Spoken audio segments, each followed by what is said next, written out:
Every generation has its tragedy. A moment for which everyone has a story of where they were when they heard the news. 9/11, the Kennedy assassination, the Reichstag fire. But for our generation, it was much, much worse. It was the 23rd of September, 2021. I was sat at my desk, happily enjoying the latest Nintendo Direct livestream. A slight lull in proceedings had lured me into a false sense of security. The only surprises I was expecting were happy ones.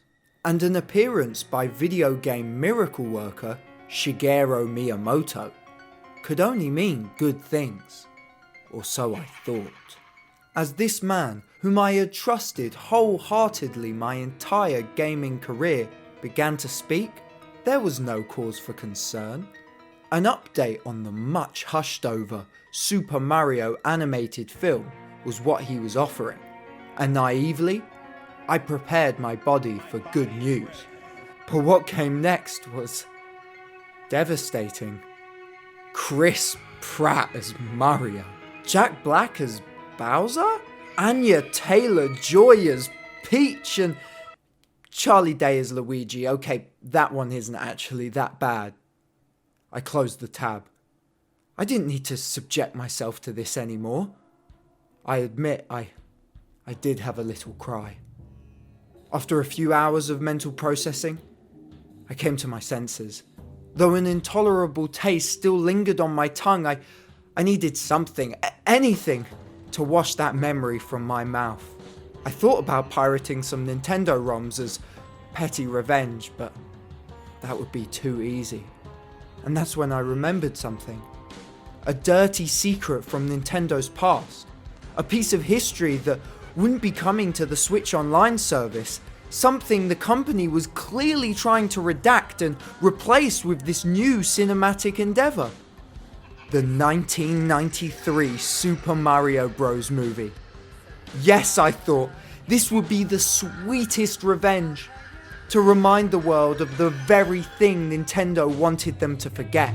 But I was not only going to bring this rental store runt back into the conversation, but also prove this new Mario movie is moot before its first trailer has even released. You may say this is impossible, but nothing's impossible, Mario. Improbable, unlikely, but never impossible. After the runaway success of Nintendo's first foray into the global home console market with the NES, the company could seemingly do no wrong. And much of this success could be attributed to their mustachioed mascot, Mario. So it wasn't a surprise to the higher-ups at Nintendo when Hollywood started calling Kyoto, trying to secure the rights to make a major motion picture based on the worldwide phenomenon that was the Super Mario Bros. Disney, Universal, and other major players in the film world bid on the chance to make this Mario movie. But after a face-to-face meeting with Roland the Killing Fields Joffe, then longtime Nintendo CEO Hiroshi Yamauchi gave the license to Joffe and his new production house, Leitmotiv, for a measly $2 million, much to the chagrin of the rest of the Hollywood machine.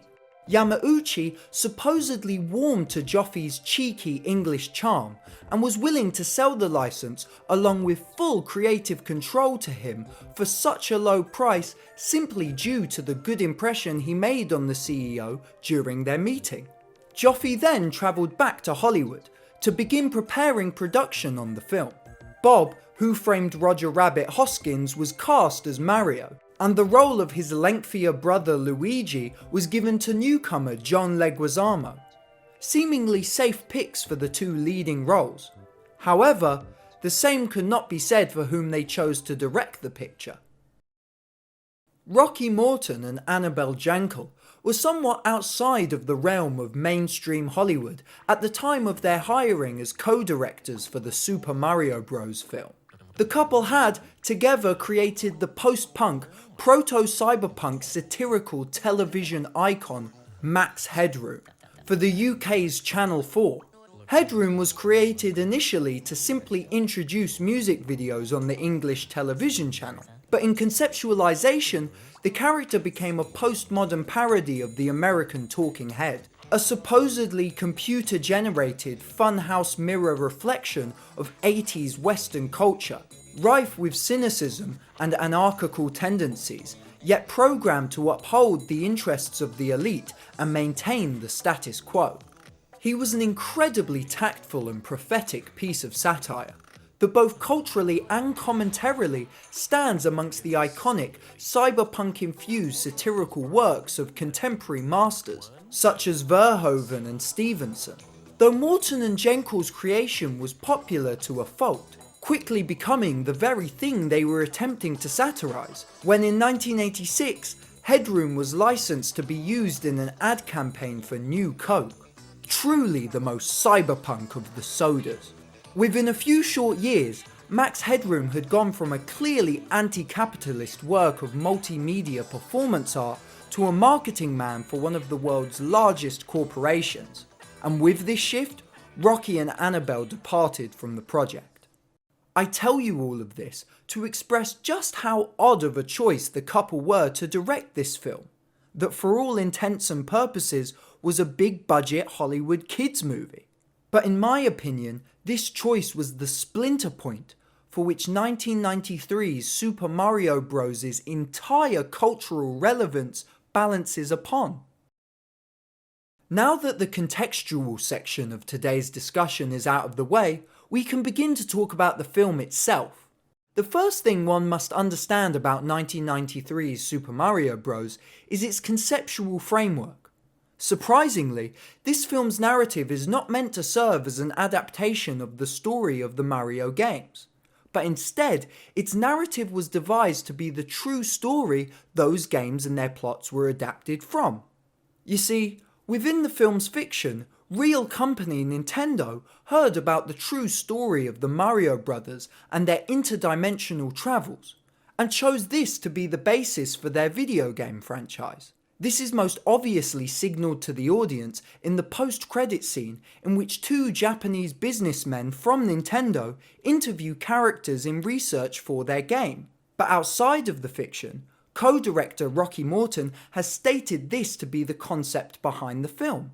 I wanted to mention this first to dispel any comments rehashing the most prominent and flimsiest of criticisms levied at this film, that it's an example of bad or unfaithful adaptation.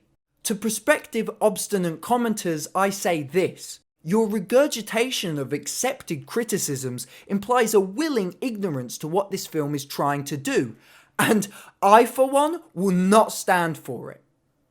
Sorry, a little bit heated there, but in my opinion, 1993's Super Mario Bros. In fact exercises the most impactful and intriguing form of medium adaptation. Its use of the Mario games as a mere jumping off point, see what I did there, for the narrative and aesthetics of the film allows the creatives behind it to have a lot more freedom in crafting a piece with an actual message, apart from, ain't that Mario and Luigi something else? Plus, mind you, this film was made before many of the narrative elements of Mario as a franchise were set in stone, or even introduced, so this style of adaptation was only the most logical when it came to making this film in particular. Okay, so here's a strange sentence. Super Mario Bros. Is set in 1980s Brooklyn, New York. Our titular brotherly duo are down on their luck plumbers, struggling to get work now that Italian-American business mogul, wink wink, Anthony Scapelli has been scabbing out smaller plumbing firms such as theirs.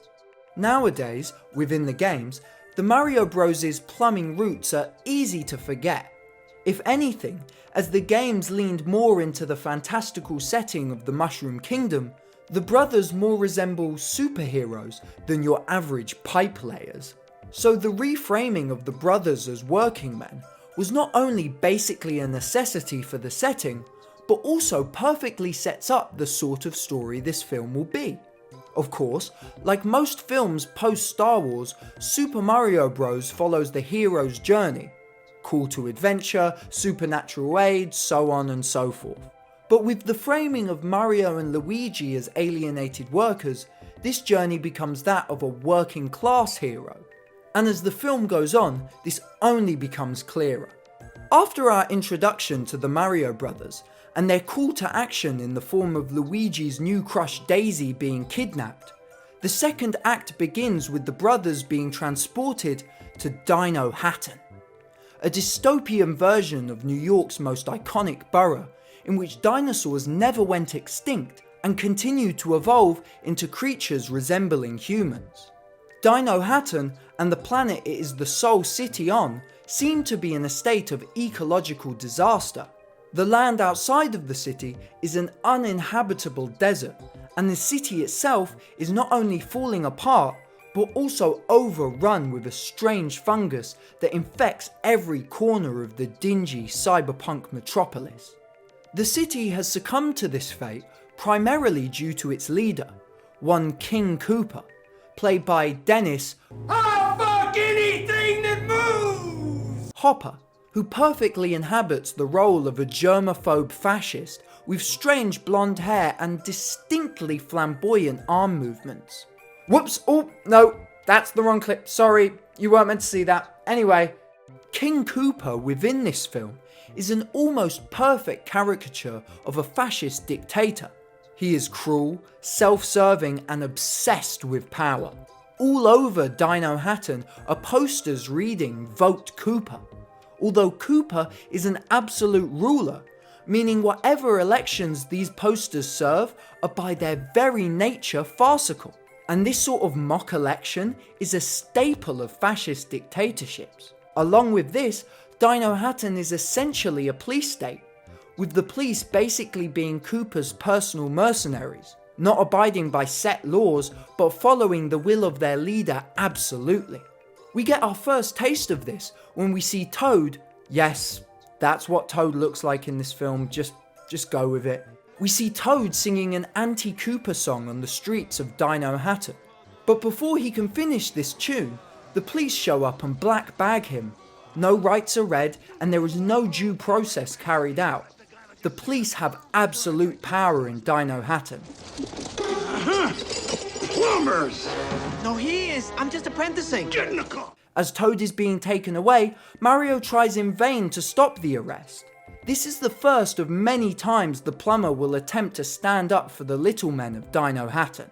This interference leads to the brothers' arrest and first meeting with King Koopa, who is after the plumbers and the MacGuffin he believes they are in possession of.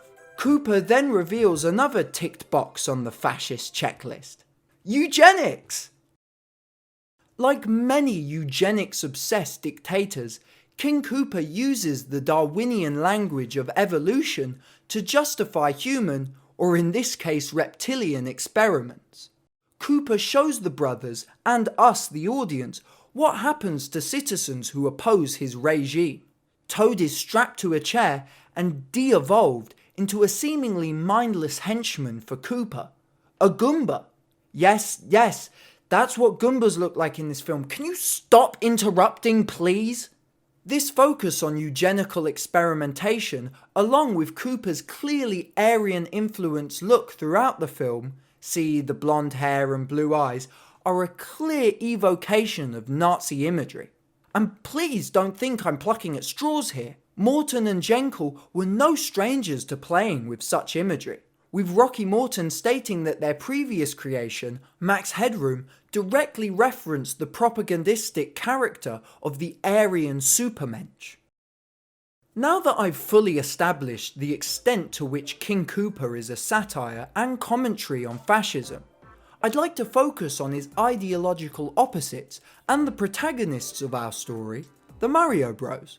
As previously stated, I believe Mario and Luigi are meant to be viewed within the fiction of the film as true working class heroes, and I go as far to say their arc within the plot parallels and intentionally invokes legends of blue collar revolutionaries. Every problem put in the brothers' way during the film seemingly has a solution to do with their status as working men. When escaping Goombas in the ice tunnel, Mario places a literal wrench in the way of his pursuers to stop them. When infiltrating Koopa's tower, the brothers use their plumbing skills to interfere with the building's heat system and create a diversion. Note, there is also even a line about unionization within this scene. These pipes haven't been serviced for years. Must have been a non-union job. And let us not forget, the entire reason the brothers end up in Dinohattan in the first place is due to them helping Daisy with plumbing at her archaeological site. This concerted effort to show the brothers solving problems with their plumbing tools and experience informs the audience how integral their status as working men is to their characters. There are even allusions to the effectiveness of collective power in overthrowing an oppressor, when Luigi teaches the Goombas to dance. This plot point seems relatively out of place when it's first introduced, but in the final battle between Mario and Koopa, it comes back around, when the Goombas refuse to fight and instead dance.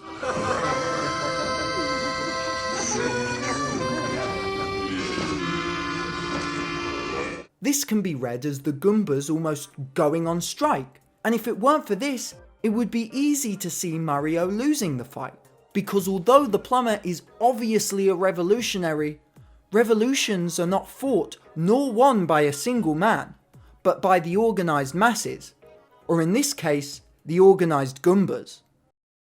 Outside of the clear allusions throughout this film to political ideas, it is also remarkably socially progressive for a mainstream movie made in the early 90s.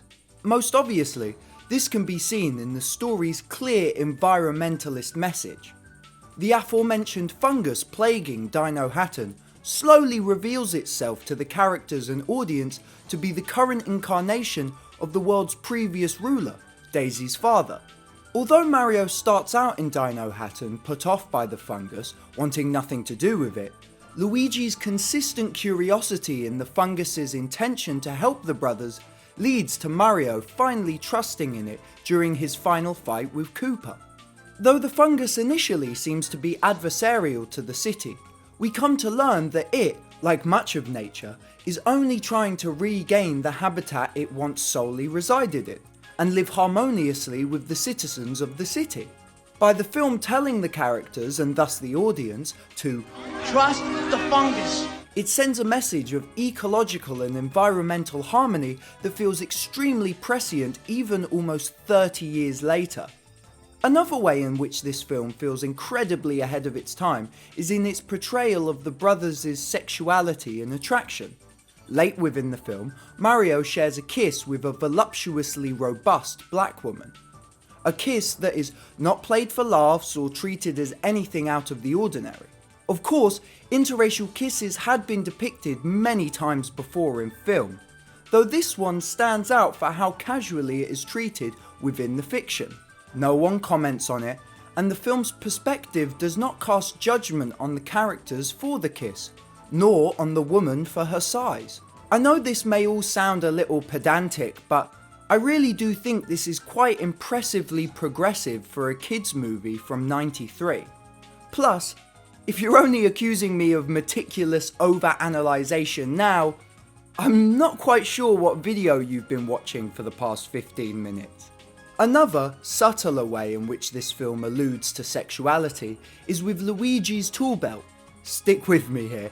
Throughout the film, Luigi wears a rainbow tool belt, and although we only see him engage in heterosexual attraction, I would say this obvious allusion to the flag of the LGBTQ community is what I can only describe as a good faith dog whistle, and is yet another example of the film subtly pushing its progressive politics onto its young audience. Super Mario Bros. Is sort of infamous for its strange and troubled production, with on-set rewrites, unhappy, intoxicated actors, and a general lack of leadership. But from what I've been able to ascertain about the making of this film, it seems that much of what I find interesting about it snuck its way into the film through this chaos, and I believe without the mess of a production this movie had, many of the elements we have discussed in today's video would not have made it into the final cut at all. From Nintendo's unlikely trust in Joffy and Leitmotif, to the hiring of Morton and Jenkel, many of the elements of the making of this film really feel like lightning in a bottle, and almost ensure that we will never see another movie quite like this. Well, at least I don't think we'll be seeing a similar picture from Nintendo and Illumination Animation come next year. I mean, Illumination is the company that couldn't even get the baby-level political commentary of the Lorax right, so suffice it to say, I won't be holding my breath for Mario and Luigi to be dismantling neoliberal power structures in their new animated adventure. But to be honest, maybe that's for the best. Thank you for watching today's video. This is the first video of Any Button to Start Year 2, and I really hope that you enjoy it, and I really hope you start to see where I plan to take the channel in the next year or so. And yeah, if you enjoyed the video, please like and subscribe and turn on that notification button, because then you can be notified whenever I upload a video. And if you have any thoughts about anything I discussed in today's video, please leave a comment down below. And thank you for watching. Until next time.